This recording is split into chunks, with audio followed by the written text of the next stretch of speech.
Allah senantiasa memberikan keberkahan kepada kita semua. Dalam Islam, amalan terbagi dua. Ada a'malul jawarih, yang kedua ada a'malul qulub. Ada amalan yang bersifat anggota badan. Seperti kita punya lisan, kita mengucapkan zikir, bersolawat, itu namanya a'malul jawarih, anggota badan kita yang beribadah, berzikir kepada Allah. Atau seperti mata kita gunakan untuk melihat Al-Quran. Ketika kita baca Yasin misalnya, kita hafal itu Yasin, tapi begitu kita buka Quran, kita buka surat Yasin, kita baca dan kita pandang, maka selain zikir lisan yang terucap kalimat-kalimat Quran lewat lisan kita, maka mata kita termasuk ibadah juga, ibadah yang bersifat anggota badan yang terkait dengan mata kita. Atau kita misalnya dengan tangan kita, anggota badan kita di tangan kita, ya kita bersedekah atau menuntun orang nyebrang jalan yang tidak melihat, itu termasuk daripada ya amalul jawari, anggota badan kita. Atau telinga kita mendengarkan pengajian, mendengarkan nasihat-nasihat agama, mendengarkan hadis-hadis baginda Nabi dibacakan, kita mendengar, menyimak, itu amalan-amalan bagian anggota badan. Banyak sekali kita berkaitan dengan hablum minan nas, itu juga amalan-amalan yang terkait dengan amal-amal anggota badan ya. Yang kedua, Bapak-bapak, ada amal hati. Jadi hati ini yang beramal, dan amal hati yang paling tinggi adalah beriman kepada Allah. Ketika hati kita ini terkait keyakinan bahwa di hati kita meyakini nggak ada Tuhan yang sesungguhnya, nggak ada Tuhan yang sebenarnya kecuali hanya Allah yang kita yakini. Itu juga termasuk amalan, namanya amalan hati. Jadi ini dua nih, amalan anggota badan dan amalan hati. Yang paling tinggi adalah amalan hati. Jadi sedikit amal hati itu bisa mengalahkan amalan badan yang segede gunung. Seseorang yang punya kebaikan sebesar gunung kebaikan, amalan badan, akan dikalahkan dengan sedikit amalan hati. Itu amal hati, amalan yang paling tinggi. Misal ada orang penemu listrik misalnya, di amalan paling gede ini, memberi banyak manfaat sehingga dunia ini dibuat terang. Iya, semua dunia ini berfungsi segala macam alat-alat, AC-nya, airnya, sanyo misalnya, apa saja yang dibutuhkan sama listrik, sama lampu ini ya, itu manfaatnya besar begitu. Tapi ketika sang penemu tersebut, sang pembuat tersebut, di hatinya tidak keterikatan beriman kepada Allah, maka amalnya jadi runtuh begitu. Itulah pentingnya amal hati. Ini sebaik apapun orang dalam melakukan kebaikan, sepanjang tidak ada iman kepada Allah, maka ketika dia besok pulang menghadap Allah, amalnya, kebaikannya sirna semua. Kenapa? Karena tidak disertai dengan amal hati gitu. Misalnya ada orang pedulinya kepada dunia, bukan lagi kepada bangsa, bukan lagi kepada negaranya, tapi kepeduliannya tingkat tinggi sekalipun kepada dunia, dia punya nilai kebaikan. Ada orang dalam pengungsian, dia bantunya. Ada orang dalam penderitaan, dia bantu pengobatannya. Bukan lagi tingkat negara, dunia dia sumbangkan hartanya sebesar-besarnya. Tapi ketika tidak ada aman hati yang bernama iman kepada Allah, maka akan sirna itu semua. Begitulah pentingnya amal hati. Dan yang tertinggi amal hati adalah itu dia harus punya la ilaha illallah. Jadi orang punya kebaikan apapun, kalau nggak punya keyakinan la ilaha illallah, kelak di akhirat nggak bawa manfaat gitu. Nggak bawa manfaat. Mungkin kalau di dunia dia bisa mengambil manfaat. Dia misalnya membantu orang, dia juga akan dibalas dengan kebaikan-kebaikan di dunia, dibayar cash sama Allah. Atau dia penemu listrik, penemu apalah macam-macam misalnya, dia akan menjadi orang yang miliarder mungkin, kaya raya, dibalas oleh Allah di dunia, tapi tidak di akhirat. Kenapa? Karena dia tidak kosong dari keterkaitan kepada la ilaha illallah, tidak ada iman. Tapi orang yang beriman berbuat kebaikan sekecil apapun dia lakukan, ibadahnya kecil banget. Tapi ketika di hatinya ada iman kepada Allah, maka amalnya kecil itu menjadi sebab besok di akhirat dia bisa ambil manfaatnya. Bahkan bukan cuma di akhirat, di dunia juga bisa jadi ada balasan oleh Allah. Allah kasih. Dikatakan dalam Al-Quran, فَمَنْ يَعْمَلْ مِثْقَالَ ذَرَّةٍ خَيْرًا يَرَهُ. Siapa orang yang punya amal kebaikan mithqala dzarrah. Apa itu mithqal? Mithqal itu seberat dzarrah semut. Ya ringan, kecil. Semut kecil, udah itu bobotnya juga enggak terasa, ringan banget. Tapi kalau itu amal khairan bagus, ya Allah, dia bakal lihat di dunia, dia bakal lihat hasilnya. Di akhirat juga sama. Jadi begitu Bapak. Jadi pentingnya kita punya amalan hati. Jadi amal hati ini banyak ya. Di antaranya ikhlas, itu termasuk amal hati. Ketika kita berbuat amal disertai dengan ketulusan, nggak punya kepentingan pribadi, nggak. Dia hanya punya kepentingan sama Allah Ta'ala. Orang mau puji, orang mau celah, orang mau abaikan, karena dia sedang berbuat kepada Allah hakikat. Nah itu amalan seperti itu, ketulusan itu yang bakal mengangkat dan bakal membesarkan dan menjadi sebab amalannya berkualitas. Nah makanya kita penting sekali setiap amalan itu menyertai dengan hati kita yang ikhlas, yang tulus. Nggak ada apa kalau zaman sekarang ini namanya ya modus gitu ya. Nggak ada modus apa-apa, modus pribadi nggak ada. Dia hanya ingin melaksanakan ya ketaatan kepada Allah dengan dia berbuat baik kepada siapapun. Maka ketika amal itu disertai dengan tulus, sekecil apapun perbuatan akan ada balasannya dari Allah, akan dapat hadiah dari Allah.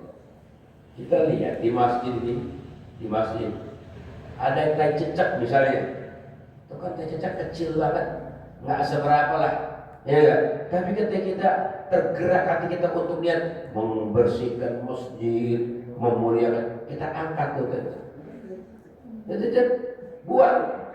Apa kata Nabi? Siapa orang yang membuang kotoran yang ada di masjid, sampah yang sekecil apapun, Allah akan balas katanya dengan 12 bidadari di surga yang cantik-cantik, yang wangi-wangi, yang harum. Itu kalau titik satu ya. Bagaimana kalau itu banyak banget ya kan? Jangan ditinggal pergi ya kan? Bahkan ada marah buat ini. Justru kesempatan kita berbuat baik di saat nggak ada orang yang lihat, tapi Allah lihat kita. Bagaimana kepedulian kita dengan rumah Allah, kepedulian kita dengan masjid, tentang kebersihan. Ketika kita tergerak itu ingin berbuat, masya Allah, ada nilainya Pak di hadapan. Nah itulah pentingnya amalan hati. Jadi amalan ada dua, ada amalan ya hati, kulub namanya. Ada amalan anggota badan. Amalan anggota badan dia gak akan membawa pengaruh apa-apa di akhirat. Dia di akhirat. Sepanjang dia gak beriman. Kalau dia beriman, manfaat ya amalan sekecil apapun. Nah di sini dikatakan oleh Al-Imam Al-Haddad termasuk amalan hati yang tingkat tinggi. Tingkat tinggi. Apa itu? Yaitu dikatakan katanya ar-ridho anillah. Ridho dengan ketentuan Allah. Nah ini belajar ya Pak. Sebab yang namanya pemberian Allah nggak selamanya sesuai dengan selera kita. Pemberian Allah nih nggak selamanya cocok sama keinginan kita. Banyak juga kadang-kadang Allah memberi kepada kita sesuatu yang kita nggak inginkan, yang kita nggak suka, yang kita nggak mau. Tapi kita meyakini semuanya itu datang hakikatnya dari Allah. Maka ketika itu kita berupaya untuk ridho. Apa sih ridho? Ridho itu ya happy aja gitu, senang aja, nggak gerutu, nggak kesel, nggak jengkel. Itu maka keadaan ridho seperti itu, itulah kemuliaan. Ya, amalan keadaan hati yang paling mulia, yang paling agung katanya di saat kita ridho dengan keputusan Allah Subhanahu wa taala. Sebab Allah pengen lihat juga kita bisa ridho kasih sama aku sebagaimana aku aja ridho kepadamu. Kata Allah, radhiyallahu anhum wa radu anhu, ya. Allah ridho kepada mereka. Amal kita Pak sedikit, amal kita nih banyak cacatnya, tapi Allah ridho aja ya. Allah terima amal kita, Allah maafin kekurangan kita, Allah nggak stop nikmat rizkinya kepada kita. Itu namanya Allah ridho. Sebenarnya kalau Allah mau main apa ya, main adil-adilan gitu, Allah nggak punya ridho gitu, mungkin berapa banyak amal kita ini ditolak, amalan kita ini nggak diterima. Atau kalau Allah nggak senang, Allah nggak suka, rezeki kita bisa di stop. Kenapa? Ya karena amalan kita nggak diinginkan oleh Allah. Tapi ketika kita dilihat sama Allah, amalannya nggak diinginkan, amalannya nggak dipengenin sama Allah karena banyak nggak bagusnya tujuan-tujuannya, nggak cakepnya pengabdiannya, nggak berkualitas cara mengerjakannya. Wah, mungkin kita udah disodok kali, bener, nikmat sehatnya, nikmat rezekinya, tapi Allah ridho aja. Nah, sekarang gantian ya, Allah juga pengen lihat kita ini bisa ridho enggak ya dengan ketentuan yang Allah berikan kepada kita, yang ketentuan itu enggak enak. Seperti misalnya jatuh misalnya sakit gitu ya, itu kan sakit ketentuan Allah. Miskin, sulit keuangan, sulit urusan, apa aja pokoknya yang kagak enak tuh kadang-kadang kita ngalamin. Nah, di saat yang kagak enak kita ngalamin, itu Allah lagi lihat di hati kita jengkel enggak, ngedumel enggak, kesel enggak, apa itu? Nah, ada orang Pak dapat nikmat sama kagaknya sama-sama happy di hati. Iya, ada tuh orang-orang soleh gitu ya, orang soleh sehat sama sakit kondisi batinnya sama-sama rela, sama-sama ridho. Kenapa? Karena yang datang ini dari Allah. Kalau yang datang dari Allah nggak ada jelek, cakep semua. Biyadil khair, doanya di tangan Allah tuh ada kebaikan, baik semua. Dikasih sehat, baik. Dikasih sakit, baik. Dikasih kaya, baik. Dikasih miskin, baik. Dikasih senang, baik. Dikasih menderita, baik. Pokoknya baik aja, karena datangnya dari Allah Ta'ala. Nah, itu namanya disebut ridho dengan ketentuan Allah. Karena kita orang beriman yang tadi meyakini la ilaha illallah, kita pun meyakini dengan adanya takdir. Apa itu takdir? Ketentuan, keputusan, keinginan Allah. Kadang nggak selamanya Allah punya keinginan sesuai sama kita. Kita udah berdoa lama, belum juga dikabulkan. Allah lihat, ridho apa kesel, gitu. Udah sholat melulu, doa melulu, bosan jadi. Allah lihat tuh, ya nggak ridho orang. Coba kalau dia ridho, naik derajat. Kenapa? Aman hati nih Pak. Aman hati, ridho dengan keputusan Allah Subhanahu wa taala. Ya, kita baca kitab di sini katanya, ya, apa katanya? Dalam hadis Nabi katakan, innallaha idza ahabba qauman ibtalahum. Sesungguhnya Allah apabila mencintai satu kaum, satu orang, Allah cinta seseorang nih, itu bukti cintanya Allah kepada orang tersebut. Ibtalahum, Allah kasih galak sama dia. Allah kasih galak, Allah kasih bencana, Allah kasih sakit, Allah kasih sengsara, Allah kasih menderita. Itu tanda cinta Allah kepada hambanya. Iya. Makanya kalau orang soleh itu hidup sehat, kaya, takut mereka tuh, bener takut, aduh ngeri ini jangan-jangan ya nggak dicintai sama Allah nih, nggak ada sakitnya, nggak ada sulitnya, nggak ada menderitanya. Tapi ketika dia sakit, waduh girang hatinya. Alhamdulillah, untung sakitnya di dunia. Coba kalau sakitnya di kuburan, gitu mereka mah. Coba kalau sakitnya di akhirat. Kalau di dunia sakit ada keluarga yang nemenin, dibawa ke rumah sakit ada dokter. Kalau sakit di kuburan gimana? Alhamdulillah, ridho mereka begitu. Ya, coba kalau yang nggak paham sakit, baru 3 hari sakit kesel sama Tuhan. Sakit pun baru kaget apa? Jadi jengkel hatinya betul.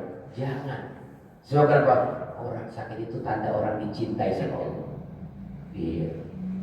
Orang kebersamaan bersama dengan Allah itu sangat dekat di saat dia sedang sakit. Nanti ini kita semua ditegur, nanti di hari kiamat kita ditegur sama Allah ya.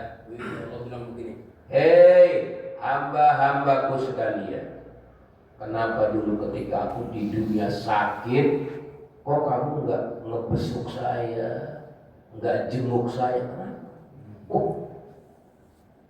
Mereka bingung. Ahli mahsyar, penduduk mahsyar bingung semua. Nah, bagaimana kamu sakit? Kamu kan Tuhan ya Allah. Kok Tuhan sakit? Tuhan nggak sakit, katanya. Bagaimana itu maksudnya? Kok Tuhan bilang aku sakit, nggak dijenguk, nggak dibesuk? Kita dikecam sama Allah ya, ditegur sama Allah. Kata Allah begitu ya. Kenapa karena kita sakit aku nggak dijenguk, nggak dibesuk? Mereka bertanya, bagaimana kamu sakit? Kamu kan Tuhan, Tuhan Rabbul Alamin. Kata Allah, betul, aku Tuhan yang gak sakit. Tapi ketika ada tetanggamu sakit, saudaramu sakit, kok kamu gak besuk dia, gak jenguk dia? Padahal kalau kamu besuk dia, kamu jenguk dia, aku berada di sisinya. Aku nih berada di sisinya. Artinya apa? Ini mengajarkan bahwa orang kalau sedang sakit, Allah lagi deket, berkata Allah lagi cinta sama dia. Cuman kita baik-baik tuh kalau sakit, jangan ngedumel, jangan marah-marah, jangan kesel. Apalagi kita di saat di ruang apa namanya? Kalau kata body temenin ICU ya, ruang ICU, ruang apa lagi itu namanya? Kalau orang penyakit COVID itu sendirian, isolasi ya, sendiri dia. Sendiri di ruangan itu, nggak sendiri ya, dia sedang bersama Allah, Allah pengen lihat ngomongnya cakep nggak, gitu, ngomongnya artinya ridho nggak, gitu. Makanya kita diajar itu sama guru kita, kalau lagi keadaan begitu tuh, keadaan seperti itu, coba kita ngomong sama Allah dari hati kita ngomong, ya Allah, saya ridho dengan ketentuan ini, ya Allah. Saya terima ya Allah, saya nggak kedumel, saya nggak jengkel, karena ini datang dari berbisik aja, berbisik pelan-pelan ngomongnya. Kenapa? Allah lagi deket. Biar hati kita dia tuh ini ridho nih. Ini kalau orang ridho begini, wah kedudukan yang mulia, mengalahkan orang yang malam hari sholat sampai bertahun-tahun begitu, nggak ada stop-stopnya saat malam misalnya, atau puasa. Lapar di siang hari, nggak ada stop-stopnya puasa, ngalahin orang itu tuh. Kenapa? Karena yang dilakukan orang itu amalan badan. Dia melek matanya, dia kerja ibadah dengan badannya sholat, atau dia puasa gitu, dia akan dikalahkan orang yang punya amal hati ketika menderita. Dia ridho dengan ketentuan Allah. Pak, kalau kita ke Pasuruan, Jawa Timur, ada Masjid Agung besar. Masjid Agung namanya Al-Anwar. Masjid Agung Pasuruan. Itu di belakang Masjid Pasuruan ada makam-makam orang-orang soleh. Ulama-ulama besar itu dikuburin di depan masjid itu. Di antara yang paling besar di situ ya adalah namanya Al Habib Ja'far bin Syekhan As-Segaf. Itu dia punya penyakit ini, keluhannya ya, gigi, sakit gigi, terus apa namanya, bisulan, penanah, ini gede di sini gede. Padahal dia ahli alternatif, ahli pengobatan. Ini udah banyak, bukan lagi ngomong ratusan ya, ribuan orang di tangannya diobatin sembuh. Jadi ada orang lihat nggak tega, jadi mukanya sampai menyon. Jadi kalau kita lihat foto-foto Habib itu Pak, ada satu Habib yang kelihatannya mukanya menyon gitu ya, menyon apa miring gitu. Itu dia, namanya Habib Ja'far bin Syekhan As-Segaf. Iya, dia pernah ditanya sama seorang tamu, Habib, kamu kan punya doa mustajab, punya pengobatan ampuh, bukan lagi puluhan, ratusan, ribuan orang nih. Dari Jawa Timur, dari Jawa Tengah, bahkan sampai dari Jakarta yang berobat, kamu obatin sembuh. Nah, kenapa kamu gak minta sama Allah? Gitu. Apa kata dia? Pulang sih, masuk kamar saya, masuk ke kamar. Asal kamu tahu ya, aku ini kalau mau sembuh bisa banget. Itu orang lihat Habib Ja'far pegang ini bengkaknya, diambil, pes begitu ya, segede telur, misah dari apa? Dari mulutnya itu, dari mukanya. Misah dia. Orang kaget lihat. Kalau mau tuh, semua kan normal. Tapi emang Allah lagi uji saya sabar enggak? Jadi orang-orang itu kalau sakit nggak buru-buru minta sehat Pak, nggak buru-buru minta sehat. Iya, jadi pengen ridho dulu, praktekin ridho gitu. Ya ada ditempelin lagi tuh yang segede telur, ditempel, diceplokin lagi, ditempel, bakar lagi gitu. Oh, ini amalia ridho namanya. Begitu. Nah itu Pak, amalan yang tinggi begitu ya, amalan hati. Sebagaimana tadi, paling tingginya beriman kepada Allah, termasuk cabang-cabang hati yang tinggi juga adalah punya sifat ridho di saat dalam kondisi yang tidak sesuai dengan ini. Kenapa? Karena di sini dikatakan ya, Allah kalau cinta sama satu kaum, satu orang, Allah ujinya. Bahkan Pak, Masya Allah ya, ujian terberat yang dialami oleh manusia adalah ujian yang diderita, yang dialami oleh Nabi kita Muhammad.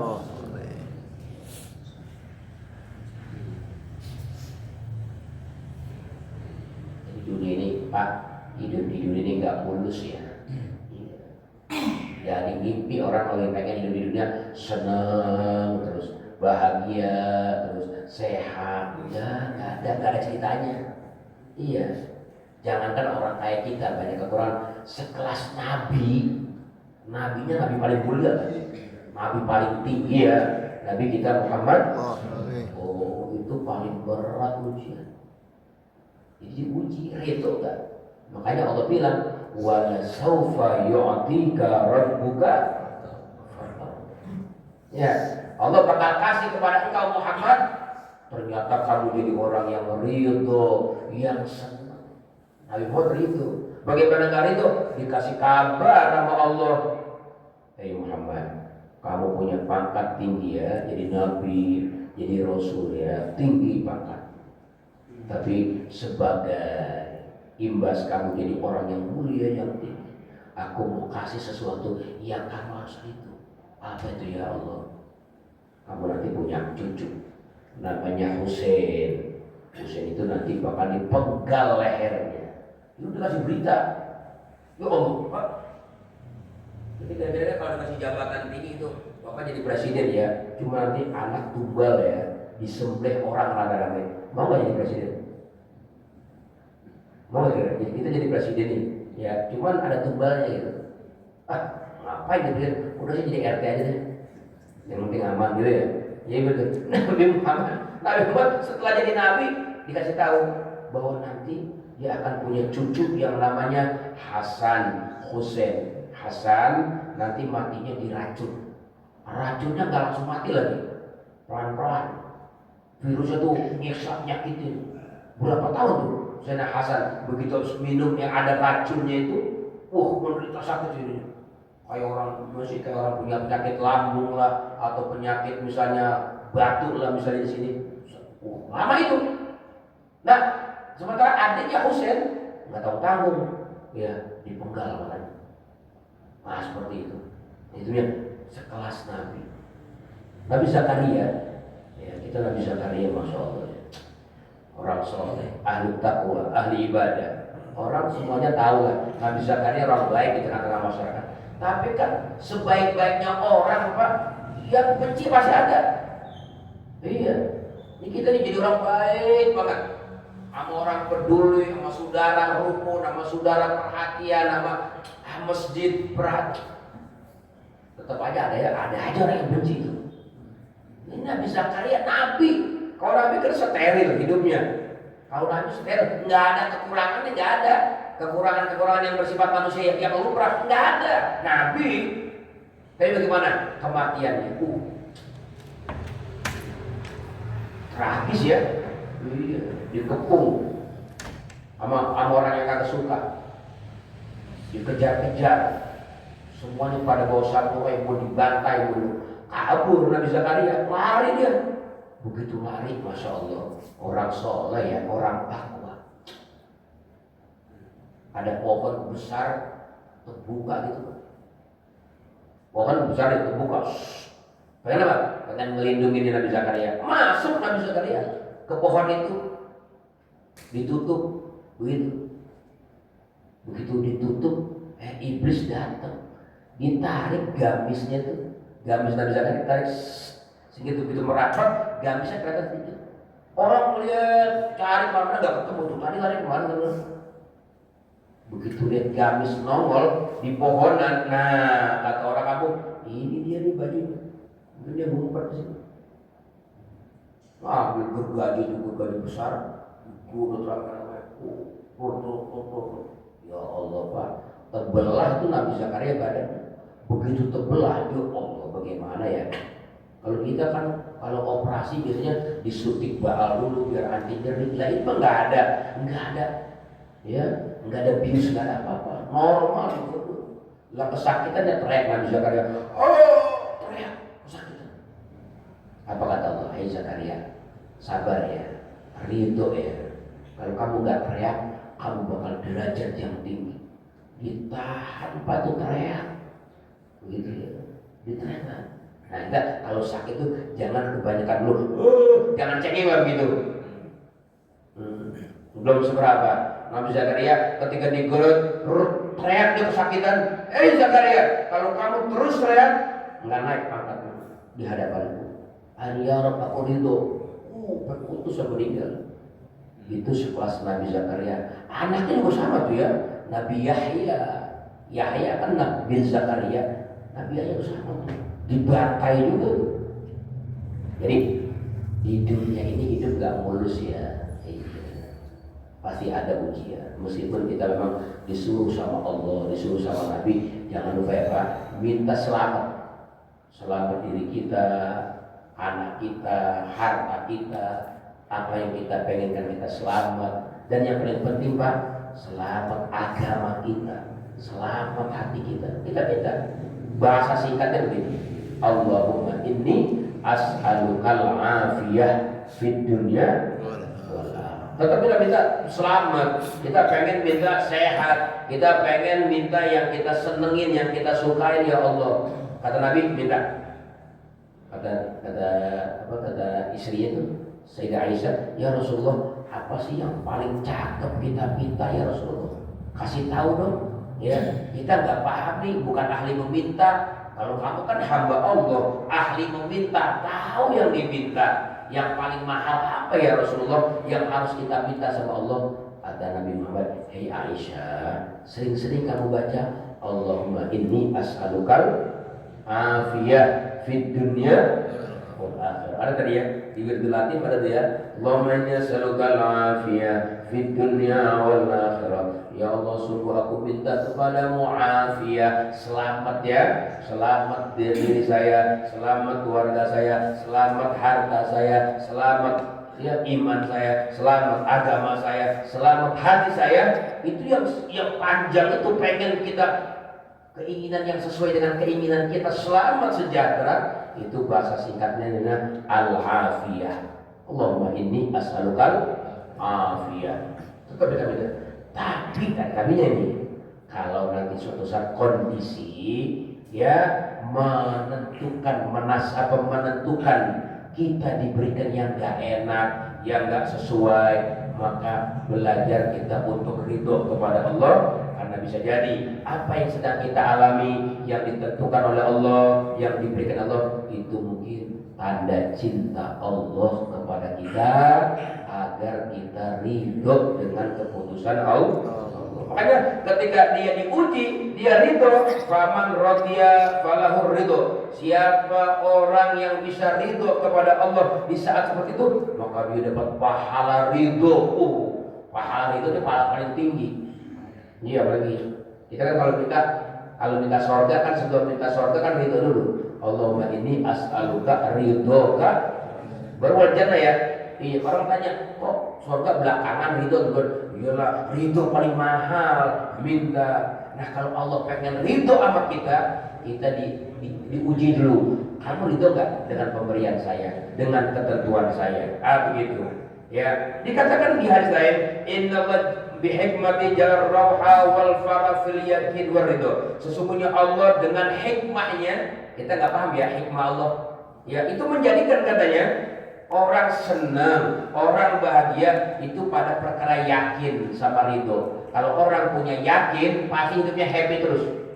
Orang dia punya ridho, pasti happy terus. Kenapa? Karena apapun yang Allah berikan dia yakin ini yang terbaik. Gitu. Apa yang Allah tentukan pasti ini yang terbaik. Kan saya nggak paham. Saya yakin, saya ridho, maka dia kapanpun hidupnya akan senang, akan bahagia. Tapi sebaliknya di sini katakan Allah menjadikan kesempitan dan kesulitan pada keraguan-raguan, pada kemurkaan. Orang kalau hidupnya marah mulu, emosi mulu, hidupnya nggak yakin sama agama, itu hidupnya sempit. Meskipun dia kaya, meskipun dunia dia punya nih, tapi ada keraguan sama agama, ada emosi, ada marah-marah, ada panik, hidupnya nggak akan bahagia. Nah, itulah belajar yakin seperti itu Bapak. Jadi maksud ridho di sini adalah ridho dengan keputusan Allah, dengan qada Allah. Karena kita nggak tahu hikmahnya. Ada hikmahnya, bisa jadi Pak, hikmahnya mau diangkat derajat, hikmahnya mau diampunin dosa. Ya, zaman Nabi Musa dulu, Nabi Musa lagi jalan Nabi Musa nih, ngeliat orang habis badannya dikoyak-koyak sama harimau. Pas dia lihat, wah ini mah tetangga saya. Kenal Musa? Tetangga saya. Orang baik ini, orang baik. Kok meninggalnya tragis ya? Orang baik meninggal tragis. Iya.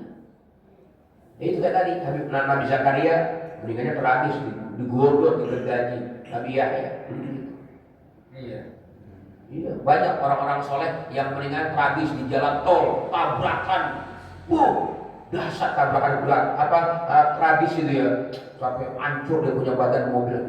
Padahal orang soleh, rajin wirid, rajin puasa, baca ratib, ayat-ayat perlindungan dibaca, tapi meninggal lagi. Ada hikmahnya ya, ada hikmahnya. Nah, ya, kayak kita punya jenderal, 7 jenderal ya kan? Itu kan orang-orang baik yang benar-benar mempertahankan Pancasila, mempertahankan kedaulatan NKRI. Ya Allah, meninggalnya diculik ke PKI, dimasukin di sumur, dibredel. Pasti ada hikmah. Ada cerita, ada hikmahnya. Nabi Musa nanya sama dia, ya Rob, ini orang baik nih, kok meninggalnya begini? Nanya sama Allah, ya Rob, dijawab, Musa, ini orang baik, tapi kebaikan dia sama kepengennya belum sama,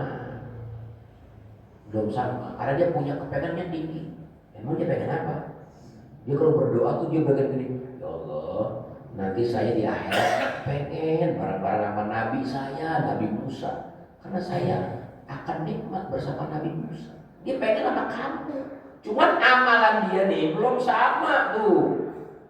belum sama dengan amalan yang membuat dia pengen bersama kamu di surga gitu. Jadi untuk itu aku kabulkan permintaan dia dan aku berikan sebagai imbalannya, ini dia mati dalam keadaan dikoyak-koyak oleh harimau buas. Jadi ada hikmahnya Pak, mau diangkat derajat gitu ya. Iya. Kita dengar ceramah Kiai Haji Zainul MZ. MZ berterang gini. Dulu di zaman Raja Kanibal. Raja Kanibal itu raja yang suka makan daging orang ya. Iya. Itu dia nangkepin anak-anak muda yang usia-usia 17 tahun sampai 20 tahun tuh dia tangkepin. Kalau ditangkap sama dia, ya udah dimutilasi, dibunuh, dagingnya disop. Dia ada raja demen daging orang. La ilaha illallah. Tentu aku gurih mengapa nggak paham juga gitu. Iya. Nah, ada di zaman dia ada seorang pemuda hidup yang hidupnya ngeluh aja. Karena dia nggak tahu hikmahnya. Lahir dalam keadaan cacat, matanya buta. Masalah dia ya. Mati buta. Nggak ngelihat. Dalam keadaan dan lahir permanen. Setiap hari dia mikir, ya Allah, orang-orang hidupnya pada ngelihat matanya. Saya doang lahir dalam keadaan buta. Ya Allah, kenapa? Salah apa saya, ya Allah? Nah ini Pak, jangan suka ngomong gitu ya Pak. Jangan suka ngomong gitu kalau lagi dapat musibah, lagi dapat beda, jangan ngomong, gue salah apa ya? Gue punya dosa apa ya? Lah emang orang punya salah? Ya ada kali salah man. Emang orang punya dosa? Ada kali dosa man gitu. Jangan ngomong. Nih kan lahir kan nggak punya dosa, lahir bayi. Semua bayi lahir, kok lahir dalam keadaan permanen. Jadi tunanetranya butuh permanen, buta kalian. Ya lari ngeluh. Nah ketika ada ya tentara lah ya, tentara atau prajurit dikerahkan sama Raja Kanibal ini untuk nangkepin anak-anak muda usia-usia 17 sampai 20, apa lebih. Tangkap. Nah ini anak muda termasuk yang ketangkep. Begitu udah dikumpulin, diseleksi sama raja. Kata raja, yang ini nih keluarin aja, dilepasin, jangan masuk nih. Kenapa raja? Orang buta begini siapa yang enak daging orang enak kali mah. Udah keluarin. Itu begitu dia keluar di istana, dia bilang, alhamdulillah ya Allah. Bertahun-tahun saya ngeluh, belum pernah saya ngomong alhamdulillah. Sekarang saya bilang alhamdulillah, untung saya buta. Coba kalau saya melek, habis disop saya sama raja. Tuh, kita nggak tahu hikmahnya. Jadi apapun yang Allah berikan, biyadihil khair. Oh, ada dalam zikir la ilaha illallah wahdahu la syarikalah lahul mulkul hamdu yuhyi wa yumiit biyadihil khair. Yang ada pada Allah baik semua yang berikan. Pokoknya siapapun kita, selama kita beriman Allah itu baik. Itulah kita dianjurkan untuk belajar ridho dengan keputusan Allah, jangan marah. Dan kesimpulannya terakhir Pak, enggak ada dunia ini baik-baik saja. Enggak. Dunia kadang baik, kadang enggak. Dunia kadang memihak kepada kita, dunia kadang-kadang menyerang kita. Maka belajar dengan kita ngaji begini, ridho dengan keputusan Allah. Karena tidak ada yang terjadi di alam dunia ini kecuali atas takdir Allah. Makanya dulu ada artis nyanyi, takdir memang kejam, itu kan diprotes ya. Oh, takdir memang kejam berarti Tuhan sadis dong. Kan takdir ciptaan Tuhan, Allah yang ngasih. Maka itu lagu di stop sama MUI. Jangan nyanyi karena itu lagu lagi. Kenapa? Karena itu bertentangan dengan keimanan kita. Takdir dari Allah, baik dan buruk datang dari Allah. Dulu kita kalau ngaji sama orang tua tuh, rukun iman ada 6. Yang ke-6, percaya kepada qada dan qadar. Percaya dengan takdir Allah, baik buruk dari Allah. Baiknya, buruknya semua datang dari Allah. Dari Allah, yang baik yang enak-enak, buruk yang kagak enak, semua datang dari Allah. Yang penting di saat kita datang buruk misalnya gitu, Mas Mafia, ya kita tetap ya ridho dengan keputusan. Biar kenapa? Biar Allah ridho kepada kita. Karena Allah katakan radhiyallahu anhum wa radu. Ini amal hati ya, belajar. Tapi tetap mari kita berusaha berdoa kepada Allah. Cinta kita minta. Apa tadi? Allahumma inni as'alukal afiyah fid dunya. Kapan kita baca? Kapan aja? Habis sholat 5 waktu baca. Siti Aisyah tanya, ya Rasulullah, kapan dibaca? Baca saat mustajab doa. Kapan itu? Di antaranya antara azan sama iqamah. Kalau kita sholat di sini, qobliyah subuh kah, zuhur kah, isya kah, maghrib kah, nunggu jeda qomat lama nih. Coba kita dengan hati yang tawadjuh, yang sungguh-sungguh menghadap Allah, tangan kita angkat, yang serius, ulang-ulang. Allahumma inni as'aluka al-afiyah fid dunya wal akhirah. Allahumma inni as'aluka al-afiyah fid dunya wal akhirah. Allahumma inni as'aluka al-afiyah fid dunya sampai qomat, Pak. Jangan turunkan tangan kita, minta agar kita diberikan sehat sejahtera dunia akhirat. Amin ya Rabb. Mudah-mudahan ada manfaatnya. Mari kita tutup dengan kafaratul majlis. Subhanallahumma wa bihamdika asyhadu an la ilaha illa anta astaghfiruka wa atubu ilaik. Terima kasih dan mohon maaf. Assalamualaikum warahmatullahi wabarakatuh. Sallallahu